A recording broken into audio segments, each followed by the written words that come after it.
এখনও ভাত সিদ্ধ হচ্ছে। আফ্রিকায় কে সবচেয়ে ভালো জলফ তৈরি করতে পারে? নাইজেরিয়ার মানুষের মনে সে বিষয়ে কোনো দ্বন্দ্ব নেই। নাইজেরিয়ার জলফ সেরা, কারণ তারা খুব ভালো বানায়। কিন্তু এই নিয়ে এত মাতামাতি কেন? আমার কাছে এই জলফের গুরুত্ব হলো তার স্মোকি প্রভাব। প্রোটিন রয়েছে, পোমো রয়েছে, মাছ রয়েছে, সত্যিই ভালো। রঙও ভালো, এটাই নাইজেরীয় জলফ, দারুণ লাগে। পশ্চিম আফ্রিকার সব মানুষের মধ্যে সেরা জলফ ভাত রান্না নিয়ে রেশারেশি রয়েছে। তবে তার আগে লাগোস শহরে পক্ষপাতহীন কিছু জলফ প্রেমীর কথা শোনা যাক।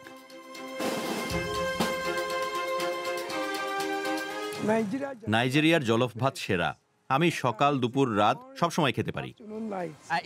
আমি প্রায় প্রতিদিন জলফ ভাত খাই। সপ্তাহের মাঝে না খেলে রোববার অন্তত নিশ্চিতভাবে খাই। জাস্ট জলফ রেস্তোরাঁ জলফ রাইসে হাত পাকিয়েছে।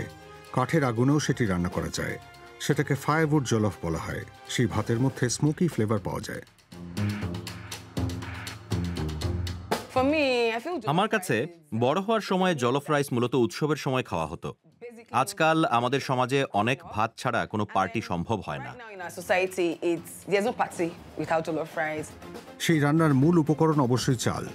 ঘানার মানুষের মতো নাইজেরীয়রা লম্বা বাসমতি চাল পছন্দ করে না। তারা ছোট দানা চাল খান। রান্নার জন্য লাগে পানি, টমেটো পেস্ট, আদা, রসুন, থাইম পাতা, নানা ধরনের মরিচ, মাংসের স্টক, ক্রেফিশ মাছ, শুটকি মাছ বা চিংড়ি, যা কিছু বাড়তি সাহায্য করে। প্রথমত এই পাত্রে রান্না হবে। এটা আয়রন কাস্ট পট। ইয়োরুবা ভাষায় এটিকে আপেরিন বলা হয়। জ্বালানি কাঠ বা লাকড়ি প্রস্তুত করা অত্যন্ত গুরুত্বপূর্ণ, কারণ সেই আগুন ভীষণ গরম। তাই এমন হাঁড়ি চাই যা 2-3 ঘন্টা ধরে সেই উত্তাপ সহ্য করতে পারে। খাঁটি ওয়াম্বে জলফ তৈরি করতে হলে ভাত কিছুটা পুড়তে দিতে হবে। এখন আমি মাখন যোগ করব, যা আসলে মার্জারিন। ফ্লেভারের জন্য কাটা পেঁয়াজ দেব। অতিরিক্ত পেঁয়াজ বলে কিছু নেই, অনেক পরিমাণ দেওয়া যায়। তারপর টমেটো পেস্ট যোগ করব। আমি অর্ধেক টিন ব্যবহার করছি। একই পরিমাণ মরিচের মিশ্রণ দিয়ে ভালো করে কষাবো।